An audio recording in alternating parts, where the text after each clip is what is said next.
ஐடியாவே இருக்கு. எப்படி வீட்லயே உரம் பண்ணி அதை பணமா மாத்தலாம் தான் இந்த வீடியோல நம்ம பார்க்க போறோம். Welcome to freedom farming Tamil channel. நான் உங்க தர்ஷினி. அண்ட் இந்த வீடியோல நம்ம என்ன பார்க்க போறோம்னா, உங்க கிச்சன்ல இருக்கிற வேஸ்ட் இருக்கு பாத்தீங்களா, காய்கறி தோல், பழத்தோட தோல், ஏன் அந்த டீயோட சக்கை, இது எல்லாமே எப்படி பணமா மாத்துற பொருளா மாத்த போறோம்னா நம்ம இந்த வீடியோல பார்க்க போறோம். முதல்ல என்னென்ன டைப்ஸ் ஆஃப் உரம் இருக்குன்னு ஃபர்ஸ்ட் நம்ம தெளிவா பார்த்துறோம். அப்பதான் நமக்கு ஒரு ஐடியா வரும் என்ன மாதிரியான உரத்தை நம்மளால பண்ண முடியும்னு. முதல்ல இருக்கிறது மண்புழு உரம். எதுவுமே இல்லைங்க, எப்பவுமே நம்ம இந்த காம்போஸ்ட் பண்ணுவோம் பாத்தீங்களா, அதுல ஆக்டிவேட்டரை போடுறதுக்கு பதில ஒரு 4 மண்புழு உள்ள போட்டோம்னா அது மண்புழு உரம். அடுத்ததா வரதா ஏரோபிக் காம்போஸ்டிங். இந்த ஏரோபிக் காம்போஸ்டிங்னா எதுவுமே இல்லை, ஆக்சிஜனால மக்கக்கூடிய காம்போஸ்ட் தான் ஏரோபிக் காம்போஸ்டிங். இதுதான் நம்ம வீட்லயே பண்ணக்கூடிய மெத்தட். அடுத்ததா வரதா ஏனோரோபிக் காம்போஸ்டிங். இது என்னன்னா ஆக்சிஜனே இல்லாம மக்க வைக்கிறது. இதுல தான் நமக்கு பை ப்ராடக்டா பயோகேஸ் ஒன்று ரெடி ஆகும். இந்த மெத்தடை தான் SLR CNG சொன்னேன் இல்லையா, ஒரு ஷார்ட்ஸ்ல கூட கடலூர்ல பண்ணிட்டு இருக்காங்கன்ட்டு. ஒரு சைட்ல அவங்களுக்கு காம்போஸ்டும் கிடைக்கும், மறு சைட்ல அவங்களுக்கு பயோகேஸும் கிடைக்கும். ஸோ உங்களுக்கு 2 பொருளாகவும் கிடைக்கும். இது நீங்க வீட்லயே பண்ண முடியும்னு கேட்டீங்கன்னா எக்யூப்மெண்ட் இருந்தா பண்ணலாம், அப்படி இல்லைனா அதை பண்ண முடியாது. இதை நீங்க ஃபர்ஸ்ட் கொஞ்சமா ஆரம்பிச்சு பாருங்க, ஒரு சைடு தொழிலா மட்டும் பண்ணி பாருங்க. அதுக்கப்புறம் உங்களுக்கு இது ஒரு நல்ல எக்ஸ்பீரியன்ஸ் ஆயிடுச்சுன்னா கண்டிப்பா நீங்க இது ஒரு மெயின் பிசினஸாவே மாத்திரலாம்.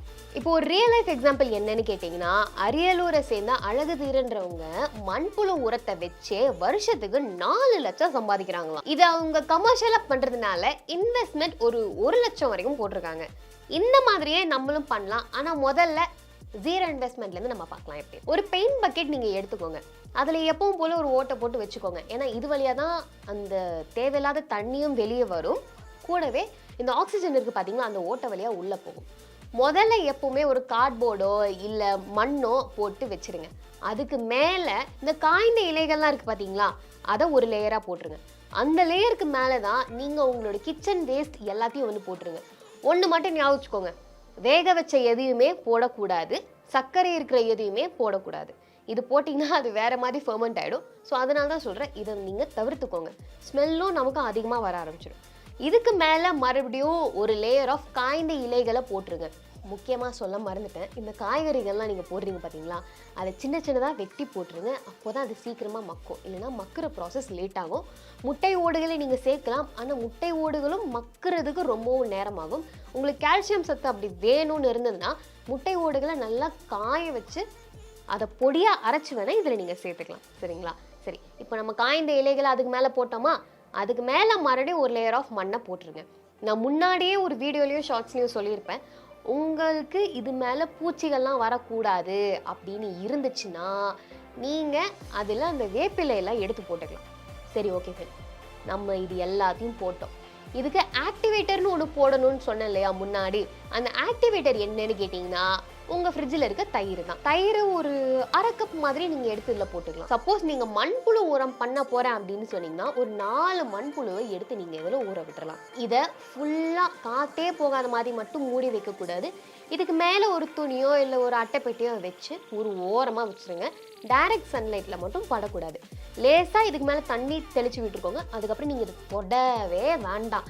அப்படியே நீங்கள் விட்டீங்கன்னா அது தானாக மக்க ஆரம்பிச்சிடும். உங்களுக்கு ஒரு நல்ல அருமையான ஒரு உரம் ரெடி ஆகிடும். அப்புறம் அந்த ஓட்ட வழியாக தண்ணி வரும்னு முன்னாடி சொன்னோம் பார்த்தீங்களா, அந்த தண்ணியுமே உங்களோட செடிகளுக்கு ஒரு சிறந்த மருந்தாகும்.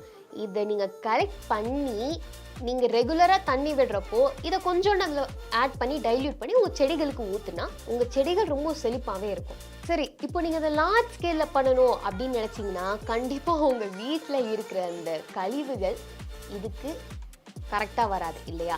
அப்போ நீங்கள் என்ன பண்ணலான்னு பார்த்தீங்கன்னா, இந்த ஒரு சில சின்ன சின்ன ஹோட்டல்லாம் இருக்குது, ரெஸ்டாரண்ட்லாம் இருக்குது, அவங்கெல்லாம் இந்த கழிவுகளை எப்போவுமே தனியாக எடுத்து வைப்பாங்க. நீங்கள் அவங்கக்கிட்ட பேசி ஒரு டீலர்ஷிப் மாதிரி பண்ணிக்கிட்டே வைங்களேன், அவங்களுக்கும் அது ஒரு நல்ல ஒரு ப்ளஸ் பாயிண்ட், உங்களுக்கும் அது ஒரு நல்ல ஒரு அட்வான்டேஜ். ஸோ இந்த மாதிரி புத்திசாலித்தனமாக யோசிச்சு நீங்கள் முடிவு செய்யலாம். சரி, உரம் பண்ணிட்டேன், இப்போ நான் லட்சாதிபதியா அப்படின்னு கேட்டிங்கன்னா இல்லை, அது உங்கள் கையில் தான் இருக்குது. அது எப்படின்னு கேட்டிங்கன்னா, இப்போ நான் முன்னாடி ஒரு ரியல் லைஃப் எக்ஸாம்பிள் சொன்னேன்ல, அரியலூரில் இருக்கிறவங்க 4 லட்சம் வரைக்கும் வருஷத்துக்கு சம்பாதிக்கிறாங்கன்னு. அது எப்படி அவங்க பண்ணாங்கன்னு கேட்டிங்கன்னா, மார்க்கெட்டிங்கில் தான் எல்லாமே அதை பண்ணாங்க.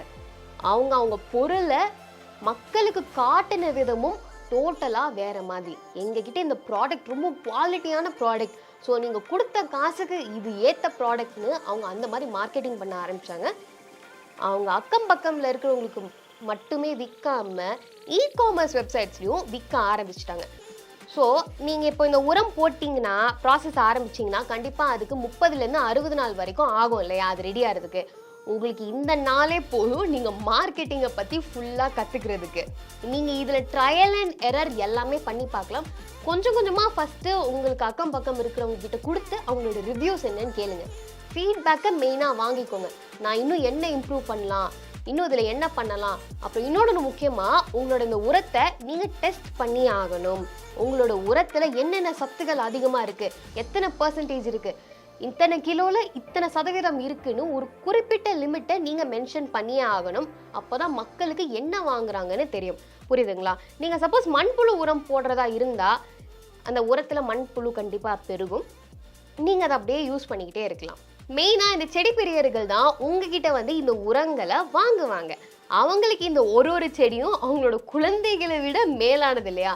ஸோ இந்த உரத்தை போட்டு அவங்க செடிக்கு ஏதாவது ஆயிடுச்சுனான்னு கண்டிப்பாக குவெஸ்சன் பண்ணுவாங்க.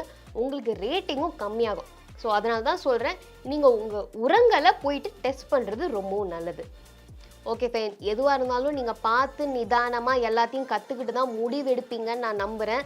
நான் இப்போ நம்பர் சொன்னேன் பார்த்தீங்களா, ஒரு வருஷத்தில் 4 லட்சம் வரைக்கும் சம்பாதிக்கிறாங்கன்னு. அந்த மாதிரி 1000 வீடியோஸ் இருக்கும். இதுவும் அந்த மாதிரி ஒரு வீடியோ தான். ஃபஸ்ட்டு நான் உங்களுக்கு என்ன சொல்கிறேன்னா, எதுவாக இருந்தாலும் தெளிவாக அதை பற்றி கற்றுக்கிட்டு அது உங்களால் பண்ண முடியுமா, அதுக்கு நேரம் ஒதுக்கிட்டு அப்படி இருந்தால் மட்டும் அதை பண்ணி நீங்களும் அதுலேருந்து லாபம் பார்க்கலாம். உங்களை நான் அடுத்த வீடியோவில் வந்து சந்திக்கிறேன். அது வரைக்கும் பை பாய்.